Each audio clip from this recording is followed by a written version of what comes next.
Salut à tous, Arnaud pour Geek & Vaps. Donc aujourd'hui, review du Guppy et du Bayou de chez Atmizu.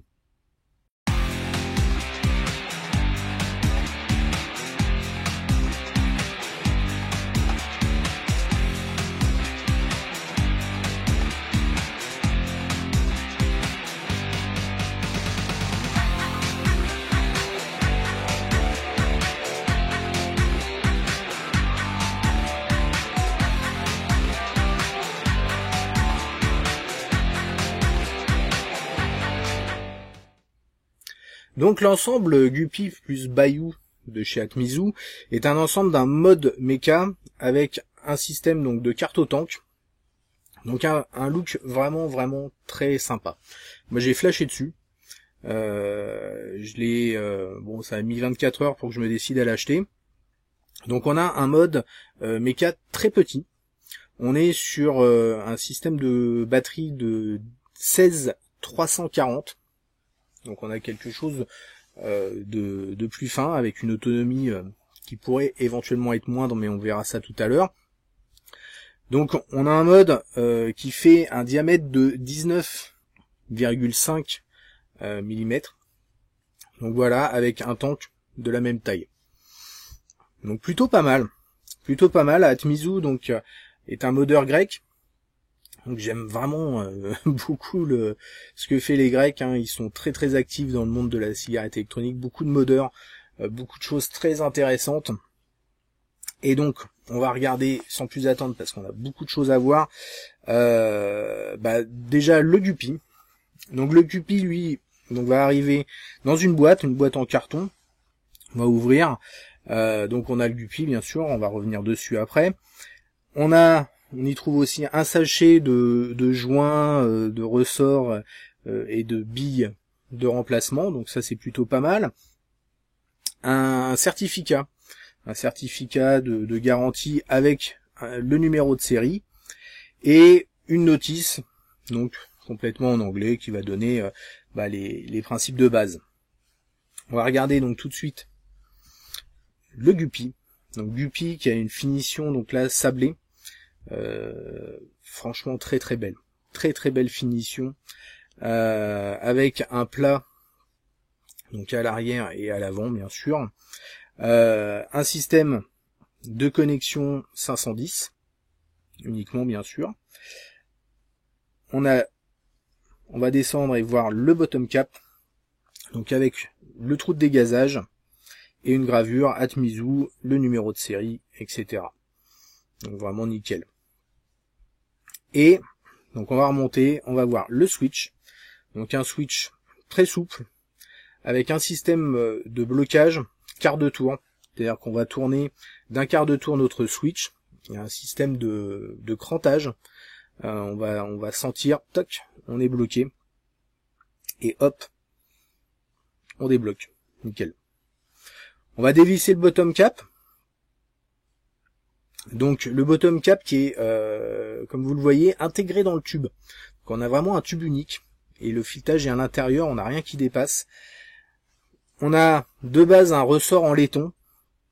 Donc il existe des ressorts en option. Là on va retirer celui en laiton pour le remplacer par le plus haut de gamme. Donc il est à 4 € et quelques, le plus haut de gamme je crois, qui est un plaqué rhodium. Pour avoir une meilleure conductivité tout simplement. Il existe également en plaqué argent. Donc voilà, on met en place très simplement. On va attaquer donc partie un peu plus grosse, qui est le top cap. Donc on va démonter, vous voyez on a une bague au-dessus là, donc on va démonter ce top cap. Donc avec le système d'encoche, on va s'aider d'une pièce de 2 cents. Alors bon, j'ai pas essayé toutes les pièces, hein, mais bon, celle-ci marche très bien. Faites très attention à ne pas abîmer votre pièce, hein, venez pas les rafler, etc. Bon, ça a l'air d'être du costaud, mais quand même. À l'arrière de ce top cap, on a un joint. Donc, s'il y a un peu de liquide, en fait, on va pouvoir le démonter assez facilement et venir l'essuyer. C'est plutôt pas mal. Et la partie où il y a le connecteur, donc pareil. Là où ça va venir faire contact en fait, on peut nettoyer cette partie là si vous avez un peu de liquide qui a coulé, hein. On va démonter donc la pin de connexion, donc il y a une pin réglable, hein. On va pouvoir plus ou moins visser pour pouvoir bien faire la connexion, donc ça aussi une bonne chose. C'est une pièce qui est plaquée argent, toujours pour une meilleure conductivité. Donc on va utiliser tout simplement un tournevis cruciforme, hein, et puis retirer délicatement tout ça. Ensuite on va venir retirer donc notre switch, donc faites très attention. Donc là j'utilise un petit tournevis plat et je vais venir tourner légèrement, donc pour pas abîmer en fait le métal, ça serait dommage. Et donc pof, on va retirer, il part assez facilement, hein. Pas besoin de forcer là-dessus. Et après on a un joint, donc une sorte de petit joint noir. Donc pareil, on va venir le retirer délicatement. Alors il est assez à ras, donc pareil, essayer de pas abîmer le métal, ça serait dommage. Et donc on va tirer ce joint, on en a de remplacement de toute manière. On va regarder par l'intérieur, donc on a notre pôle positif, hein, pareil, un plaqué argent. Et on va venir donc pousser notre système. Donc pareil, utiliser quelque chose, faites attention. Là j'utilise une seringue avec le tube plastique pour éviter de détériorer le système. Et donc on va pousser tout en appuyant sur le switch. Faites attention, hein, appuyez pas trop comme un malade, hein, pour que le système parte, hein, retenez-le bien. Et on va venir donc tirer notre système en faisant très attention quand on va retirer le bloc, d'avoir le doigt sur le switch, tout simplement parce que vous allez voir il y a des pièces, donc on vient maintenir le switch et on regarde parce qu'on a en fait une bille, une petite bille sur le côté, et si vous ne retenez pas, tout se barre, hein. Donc on va enlever notre switch. Donc vous voyez, on a une toute petite bille, donc attention. Et on regarde donc le détail du switch avec donc deux ressorts, le ressort donc de retour, hein, du switch, et un tout petit ressort qui est lui le ressort de la bille. Et attention, il y a quand même quelques petites pièces. Et on a une tige, hein, pareil, encore une fois, plaqué argent, qui va venir, donc c'est la tige de connexion en quelque sorte. Quand on regarde au niveau du bloc principal, donc avec, vous avez deux pièces, hein, à droite à gauche, pour le positif et puis pour la connexion de l'atto. Donc pareil, encore une fois, plaqué argent. Donc en fait le switch va venir se placer entre ces deux pièces, hein, tout simplement. Quand vous appuyez, vous avez cette barre, donc la barre plaqué argent, qui va venir faire contact, tout simplement. Et quand vous venez tourner d'un quart de tour, tout simplement, la barre se trouve sur le côté. Quand vous appuyez, ça vient pas faire contact. C'est aussi simple que ça. Donc voilà, cette pièce, elle va pouvoir être remplacée, hein, on la trouve, je sais plus, à 18 €, au cas où. Tout ce bloc switch peut être changé. Donc ça, c'est plutôt pas mal aussi. Qu'il y ait de la pièce détachée comme ça, pour un mode méca, c'est toujours agréable, sans avoir besoin de racheter le mode complet. Donc on va venir remonter notre switch. Donc on vient mettre la tige donc dans le switch. On vient le placer donc dans le bloc. À ce moment-là, on va venir remettre notre petite bille en faisant très attention. Et on vient appuyer pour que la bille reste en place. Et on va glisser donc dans le tube notre système, tout simplement. On fait bien attention à bien centrer le switch, hein, tout simplement. Ensuite, on vient replacer juste en poussant le joint noir. Et puis le bouton, hein, de finition, le bouton métal, en faisant attention de mettre droit, bien entendu. Après, on vient revisser tout simplement le pin. Et enfin, le top cap. Maintenant, on va venir sur les batteries. Donc batterie 16340. Donc attention, suivant le type de résistance que vous utilisez. Il conseille pour des basses résistances d'utiliser donc les batteries AW rouges à 550 mAh. Donc c'est ce que j'ai, hein, ça marche très bien. Après, si vous utilisez des résistances d'1,4 ohm et plus, Vous pouvez utiliser les AW 750 mAh qui sont des batteries noires, donc plus d'autonomie. Par contre, voilà, moins safe si vous utilisez des basses résistances. Et ensuite, on vient tout simplement visser le bottom cap qui vient parfaitement se mettre en place. Il existe également, donc là j'en ai pris un en même temps, des sachets de pièces détachées, tout simplement, où vous allez retrouver les différents joints, ressorts, billes, etc. Donc c'est plutôt pratique, ça peut toujours aider. Voilà pour ce qui est du mode. Donc on voit quelque chose vraiment de bien fini, franchement très très joli, très petit, très compact, mais rien à dire, vraiment très très agréable. Ça peut paraître simple, mais vous allez voir en plus avec le carto-tank, si vous aimez un peu soit les cartos, soit comme moi le diver par exemple, ça vient parfaitement finir le système. On va regarder d'ailleurs tout de suite donc de plus près notre fameux tank, le Bayou. Donc Bayou, pareil, boîte du même style qu'on va ouvrir. On a une notice en anglais ainsi qu'un petit joint. Donc on va voir ça plus tard à quoi il sert. Un petit joint de remplacement. Donc on regarde de plus près le Bayou avec au niveau du top cap une petite gravure, pareil Atmizu. Donc simple, discret, mais j'aime bien, c'est classe. Donc là on l'a en version 35 mm, donc pour carto standard. Il existe aussi en 45. On va dévisser donc le bottom cap.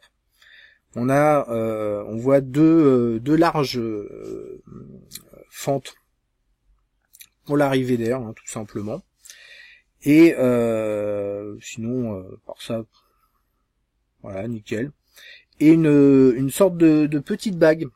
Donc c'est une sorte de petite bague d'extend, tout simplement pour venir finir le tank sur certains types d'atos, autres que notre Guppy, pour être bien flush. Donc suivant sur quoi vous le mettez, vous pouvez rajouter cette petite bague d'extend.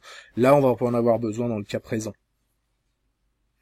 Ensuite, on va regarder le top cap.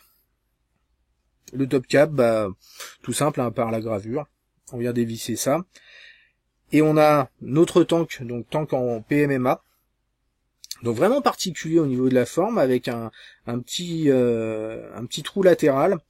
Donc avec un petit joint qui va être utile pour le remplissage de notre tank. Donc les tanks pareil, on les trouve vendent séparément. Donc pour avoir du tank de remplacement. Mais ça a l'air plutôt costaud. Avec le pas de vis intégré. Donc vraiment une pièce originale, je trouve. Et donc on a deux joints sur la partie supérieure du tank et un joint en partie inférieure. On va y placer tout de suite un petit diver V2, comme on aime bien. Et puis j'avoue que ça marche très bien avec. On va visser le bottom cap et on va faire le remplissage. Donc alors là pour le diver V2, je vais mettre carrément tête en bas et puis remplir. Faire très attention.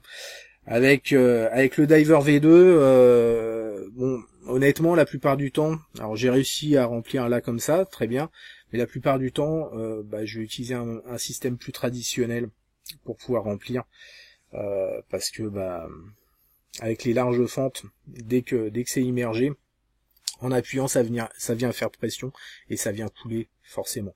Sur un carto classique, vous n'allez pas vraiment avoir ce problème. Ça devrait bien fonctionner. Maintenant, seul bémol, il aurait été intéressant qu'il y ait un deuxième trou, un peu comme sur le Global RR. Vous avez deux trous côte-côte, histoire d'avoir une évacuation d'air instantanée. Je sais pas, je verrai peut-être à essayer d'en percer un, si c'est possible, et voir si ça fonctionne mieux. Parce que là, il manque vraiment que ça. Un deuxième trou, ça aurait été parfait pour que l'air s'échappe. Parce que là, vraiment, ça monte en pression. Et j'ai peur que même sur du carto classique, à moins de mettre tête à l'envers, voilà. Mais bon, sinon on vient visser le top cap et on vient visser sur notre système, sur le Guppy.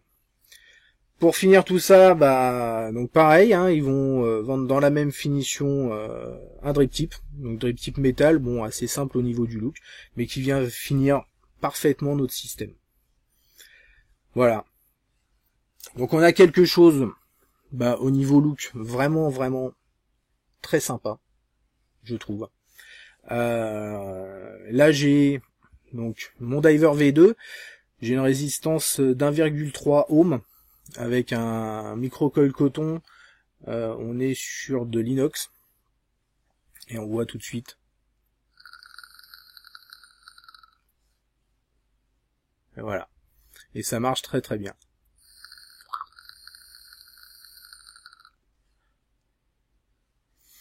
Alors ça marche très très bien, même mieux. Honnêtement, je suis vraiment tombé complètement fan de ce setup, qui est pas excessif. Il est pas excessif en termes de prix, parce que là déjà notre Guppy, on va être à 98,40 €. C'est pas non plus excessif. Le temps qu'il est à 34,44 dans cette version, il peut être moins cher avec le top cap et le bottom cap en plastique transparent, ça donne un look un peu particulier. Donc voilà, on a un setup complet.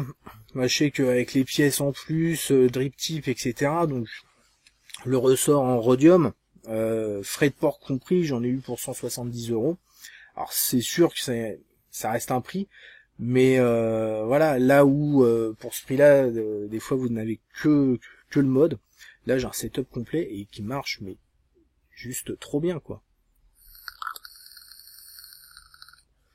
On a une conductivité excellente. L'autonomie, malgré, j'avais un peu peur, 550 mAh, ça me faisait un petit peu peur. Je me suis dit, je vais peut-être pas avoir beaucoup d'autonomie. Et au final, l'autonomie, je la trouve très très bonne. Je vais facilement vider au moins 2 tanks avant de me dire, tiens, je vais changer la batterie. Et je la change, elle est pas vide.